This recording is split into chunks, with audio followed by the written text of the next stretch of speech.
Bonjour citoyens du ciel, j'espère que vous allez bien aujourd'hui. J'aimerais partager quelque chose avec vous au sujet de garder nos yeux focalisés vers Christ. Vous savez, le monde dans lequel nous vivons est en train de passer par des temps tellement difficiles, spécialement pour nous les chrétiens.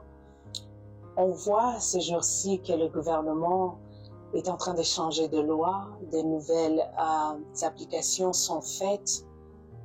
Mais cela ne devrait pas nous faire peur. Ça ne devrait pas nous faire peur ou nous étonner. Parce que la Bible nous avait déjà prévenu que ces genres de choses allaient arriver. Alors nous devons garder nos yeux focalisés vers Christ durant le temps que nous sommes encore sur cette terre. Je vais lire avec vous quelque chose qui était dit dans le livre de Hébreux 12, verset 2. Ça dit ceci. Gardez les yeux fixés vers Jésus, qui est le chef et le consommateur de la foi. Parce qu'il avait en vue la joie qui lui a été réservée. Il a enduré la mort sur la croix, en méprisant la honte attachée à un tel surplis, et désormais il siège à la droite du trône de Dieu. Vous voyez, donc c'est important pour nous. Christ lui-même nous a dit qu'il est le chef et le consommateur de notre foi. Donc c'est important pour nous de préserver notre foi. Et comment nous allons la préserver? C'est en gardant les yeux fixés vers Christ. Lorsque l'on garde les yeux fixés vers Christ, bien-aimé, nous avons la joie. Ça nous procure la joie, même si les choses sont difficiles. Même si on voit que les lois sont changées, les lois qui vont affecter nos familles, qui vont affecter la façon dont nous élevons nos enfants, les lois qui vont changer beaucoup de choses dans notre quotidien, nous devons garder cette foi parce que Christ est consommateur de notre foi. Une autre chose, pourquoi nous devons garder notre regard focalisé vers Christ, c'est que lorsque nous sommes avec Christ, nous n'avons pas peur. Lorsque nous sommes avec Christ, nous savons qu'il est là pour nous protéger.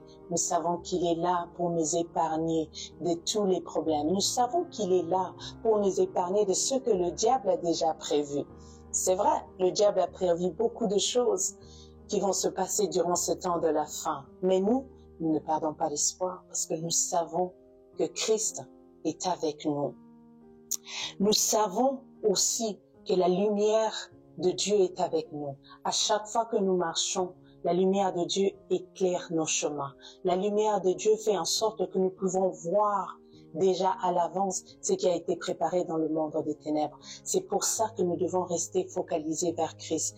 Vous savez, une autre chose que nous devons faire durant ces temps, c'est l'unité. Nous devons rester unis.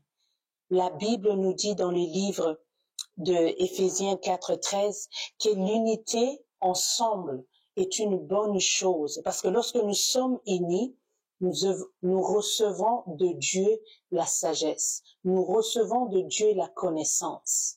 Donc c'est important en ce temps de la fin que le corps du Christ reste uni. Oui, il va y avoir des problèmes.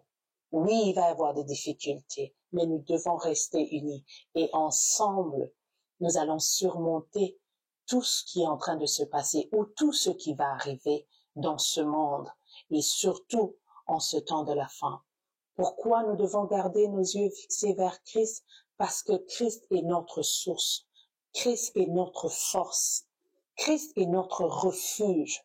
Vous savez, lorsque les gens sont en guerre, ils cherchent toujours un endroit là où ils peuvent se cacher, là où ils peuvent être protégés, là où leurs vies peuvent être épargnées. Et nous avons cela en Christ.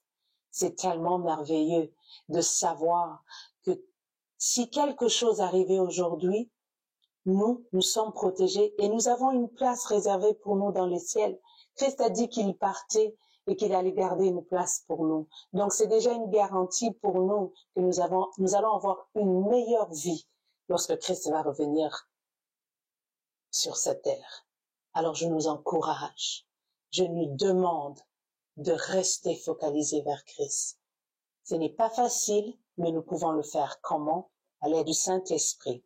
Comment? En méditant la parole de Dieu. Comment? En passant le temps dans la prière.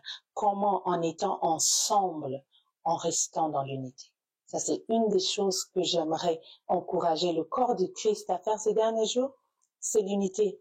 Parce que l'Église est tellement séparée que le diable en prend plaisir et le diable détruit les vies des gens parce que l'Église est séparée. Mais lorsque nous sommes unis, nous sommes forts. Lorsque nous sommes unis, nous pouvons tout surmonter. Alors je nous encourage, n'oubliez pas, s'il y a quelque chose que vous devez retenir aujourd'hui, gardons les yeux focalisés vers Christ et restons unis, parce que c'est dans l'unité que nous allons surmonter tout ce que le diable a préparé pour ce temps de la fin. Que le Seigneur vous bénisse. N'oubliez pas, partagez, aimez. À bientôt. Abonnez-vous.